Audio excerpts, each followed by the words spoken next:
In the world of glass ceilings and corporate ladders, Sarah Johnson was just another overlooked resume, until the moment the CEO himself bowed before her, revealing a past connection that would transform her humiliation into the opportunity of a lifetime.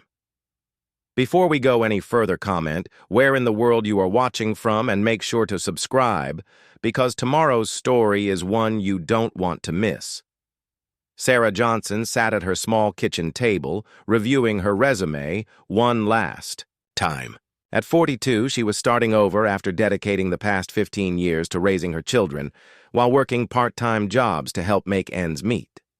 Her husband, Tom, had passed away unexpectedly 2 years ago, leaving her to support their teenage daughters alone.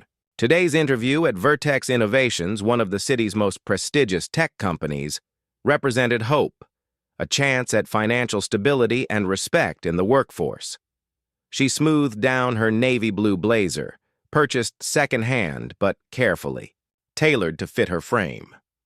Sarah knew she didn't look like the typical corporate executive with designer clothes and professional styling, but she had prepared meticulously for this interview. What she lacked in expensive attire, she made up for in determination and experience managing tight budgets and complex family logistics. "You've got this, Mom," her daughter Emma called from the hallway, giving her a quick hug before heading to school. "They'd be lucky to have you." Sarah smiled gratefully, gathered her worn leather portfolio containing her certifications and letters of recommendation, and headed for the bus stop. She couldn't afford to take a rideshare today. Every dollar counted until she secured steady income. The Vertex Innovations headquarters towered above the city skyline, all glass and steel that gleamed in the morning sunlight. Sarah felt her confidence waver as she entered the imposing lobby filled with well-dressed professionals rushing about with purpose. At the reception desk, she was directed to the 32nd floor for her interview. "Mrs. Johnson, you're 15 minutes early," the receptionist noted with slight surprise when she checked in, glancing at Sarah's modest attire. "Please have a seat. The hiring committee will call you when they're ready." Sarah sat in the sleek waiting area, surrounded by candidates in designer suits who seemed to radiate confidence. They chatted about their MBAs and previous executive positions while she sat quietly, clutching her portfolio, second-guessing whether she belonged here at all. Finally, a young HR assistant appeared. "The committee is ready for you now," she said, leading Sarah to a conference room where 5 people sat around a gleaming table. Among them was Regina Welch, the VP of Operations, whose reputation for toughness preceded her. "Sarah Johnson?" Regina barely looked up from her tablet. "Please sit." What followed was 20 minutes of increasingly hostile questioning. "Your resume shows a significant gap," Regina remarked with thinly veiled disdain. "You've been out of the professional workforce for over a decade, correct? Just some part-time work and volunteer positions?" "Yes, but during that time I managed my family's budget, coordinated multiple schedules, and developed skills in," Sarah began. "We're looking for someone with recent corporate experience," interrupted another committee member. "This position requires someone who understands modern workplace dynamics." Sarah tried to explain how her organizational abilities and interpersonal skills developed through community leadership roles were transferable, but she could see them exchanging glances. "And what software platforms are you proficient in?" asked the IT director. Before Sarah could answer, Regina cut in again. "I think we've seen enough. Mrs. Johnson, while we appreciate your interest, this position requires someone who hasn't been disconnected from the professional world for so long." The dismissal was clear. As Sarah gathered her materials, Regina added with false sweetness, "Perhaps something more entry-level would suit someone of your experience. The cafeteria might be hiring." The committee laughed quietly as Sarah stood, her cheeks burning with humiliation. She walked toward the door with as much dignity as she could muster, fighting back tears. As Sarah reached for the door handle, it swung open from the other side. A tall man in his 60s with salt and pepper hair and kind eyes entered the room. The atmosphere instantly changed, with Regina and the committee members straightening in their seats. "Mr. Chen, we weren't expecting you," Regina stammered, rising quickly. Sarah recognized him immediately from news articles. James Chen, the founder and CEO of Vertex Innovations, known for his brilliant mind and unconventional approach to business. "I apologize for interrupting," Mr. Chen said, "but I was informed about today's interviews for the operations director position and wanted to observe." He turned to Sarah with a warm smile. "You must be one of our candidates. I don't believe we've met." "Sarah Johnson, sir," she replied quietly, extending her hand. "Though I was just leaving, it seems I'm not qualified for the position." Mr. Chen shook her hand firmly, holding her gaze. "Really? That's interesting. Would you mind if I asked you a few questions before you go?"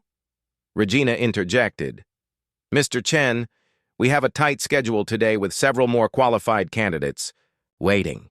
Mrs. Johnson has been out of the workforce for just a few minutes," Mr. Chen insisted, gesturing for Sarah to sit again.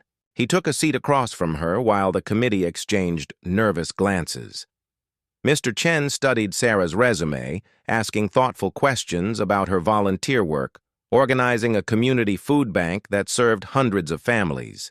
He nodded with interest as she explained how she'd implemented a digital inventory system that reduced waste by 40% and improved distribution efficiency. "And this budget management for the school district's parent association?" he inquired.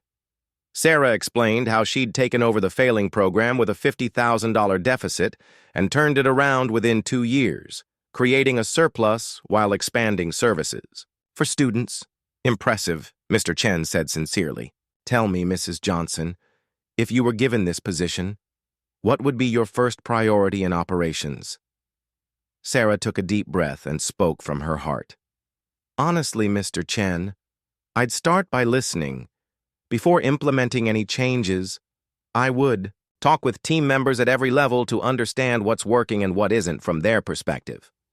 Based on my research about Vertex, I believe there's an opportunity to streamline the approval process for project resources that's currently causing delays." She pulled a folded paper from her portfolio. "I took the liberty of mapping the current process based on publicly available information and employee reviews. There are 3 redundant approval steps that could be consolidated, potentially reducing project launch time by 2 weeks. Mr. Chen examined her handwritten diagram with growing interest. "You prepared this before the interview?" "Yes, sir. I always believe in doing thorough research." The CEO turned to Regina. "Did the committee review this proposal?" Regina cleared, her throat uncomfortably. "We didn't get to that part of the interview." Mr. Chen nodded slowly, then turned back to Sarah. "One last question, Mrs. Johnson. I understand you've been raising your children alone since your husband's passing.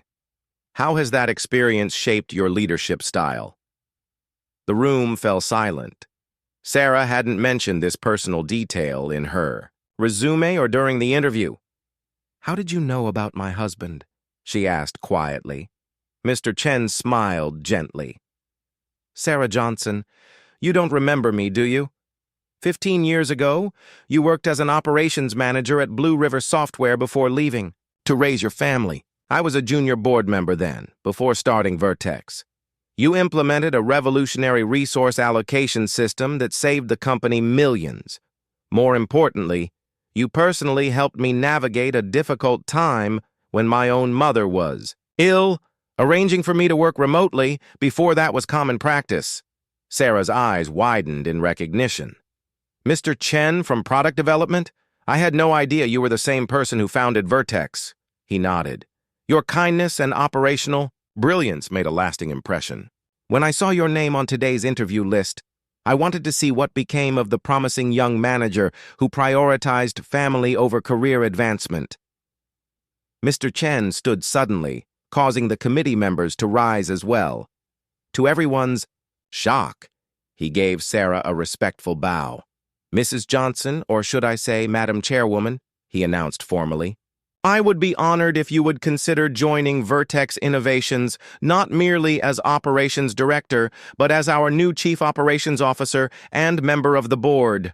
Regina's jaw dropped. "But sir, that position isn't even open. And Mrs. Johnson hasn't worked in corporate. The position wasn't open until now," Mr. Chen interrupted firmly. "And clearly Mrs. Johnson has been working, managing complex budgets, leading volunteer organizations, implementing systems, and most impressively, raising future leaders. These are exactly the skills Vertex needs." He turned back to Sarah. "During your time away from corporate America, you didn't stop developing valuable skills. You were simply applying them in settings our traditional hiring processes fail to value. The ability to stretch resources, mediate conflicts, and inspire voluntary cooperation are precisely what we need in leadership." "But her lack of recent experience," Regina protested weakly. "Sometimes fresh perspectives are exactly what a company needs to innovate," Mr. Chen replied. "Mrs. Johnson's proposal already identified inefficiencies that those immersed in our corporate culture have overlooked." He addressed Sarah directly. "The salary is double what was advertised for the director position, plus stock options. We can discuss flexible hours to accommodate your family responsibilities. Would you be interested?" 3 months later, Sarah sat in her spacious office, overlooking the city. Her first quarter as COO had been challenging but rewarding. Her implementation of streamlined approval processes had already reduced project completion times by 20%, and employee satisfaction scores were climbing under her leadership style that prioritized both results and human needs. A knock at her door revealed Regina, who had been decidedly cold since Sarah's promotion. "The quarterly reports you requested, Madam Chairwoman," Regina said formally, placing a folder on Sarah's desk. "Thank you, Regina. And please call me Sarah," she replied warmly. "Actually, I'm glad you're here. I wanted to discuss the mentorship program I'm launching." Regina looked surprised. "Mentorship program?" Sarah nodded.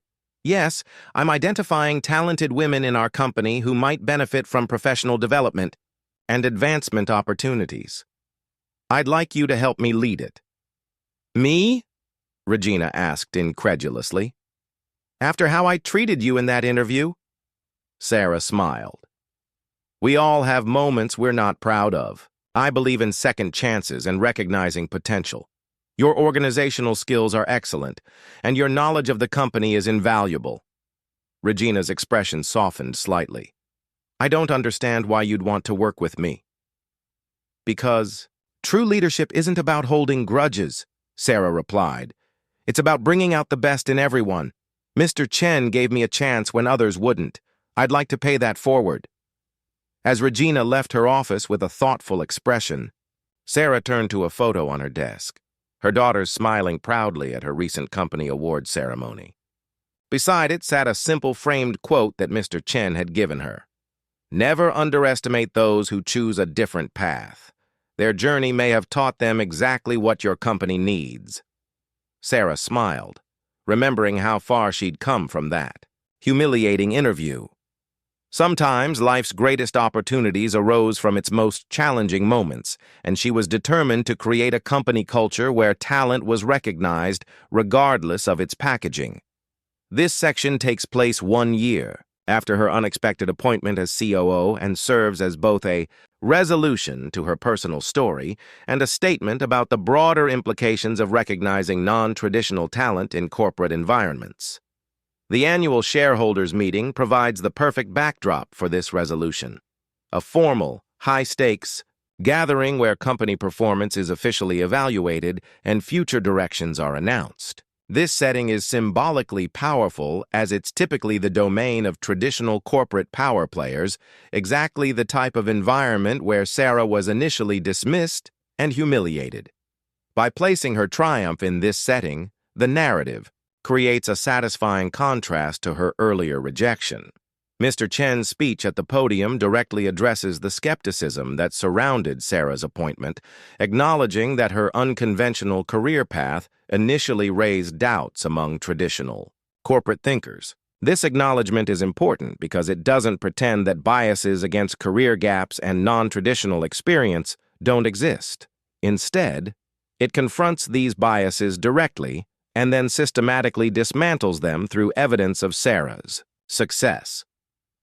The specific metrics mentioned in Mr. Chen's speech, improved project completion times, increased innovation, and enhanced employee satisfaction, serve a crucial narrative function. They demonstrate that Sarah's success isn't just a feel-good story, but is measurable and concrete.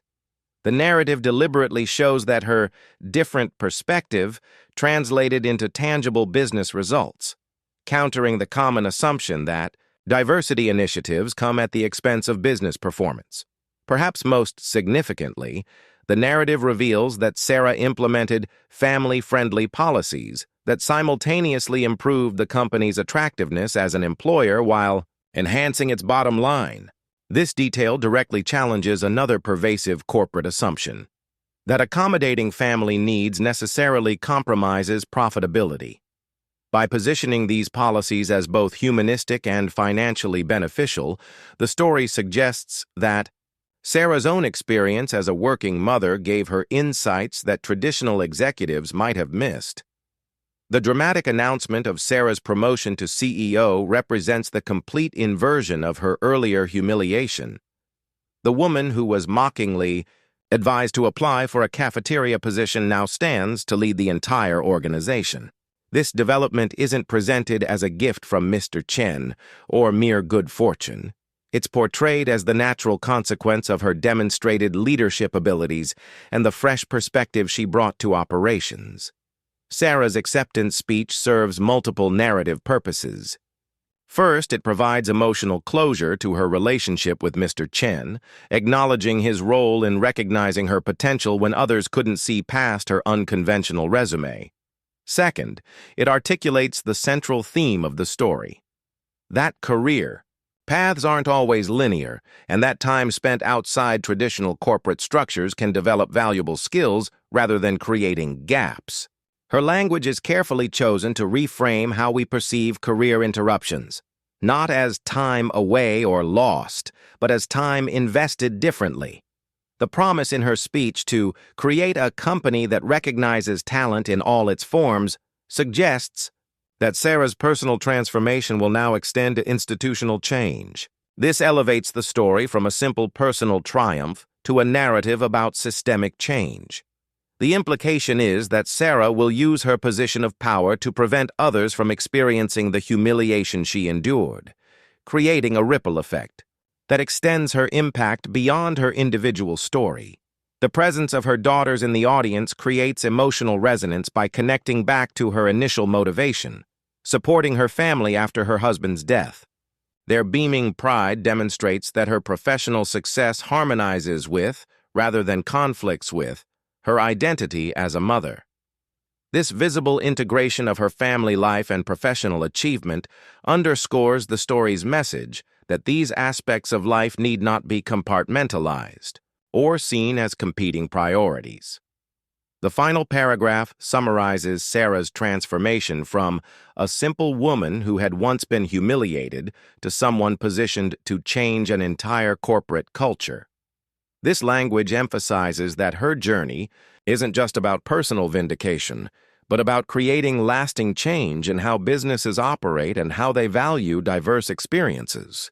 The closing line attributes her success, not just to her own abilities, but to one person who was willing to see beyond convention, highlighting the crucial role of allies and mentors in creating opportunities for overlooked talent. Through this conclusion, the story transcends the individual satisfaction of seeing an underdog triumph and becomes a commentary on recognition, value, and the untapped potential that exists when businesses expand their definition of what valuable experience looks like. It suggests that by recognizing worth in unexpected places, companies don't just benefit individuals, they transform themselves and potentially their entire industries.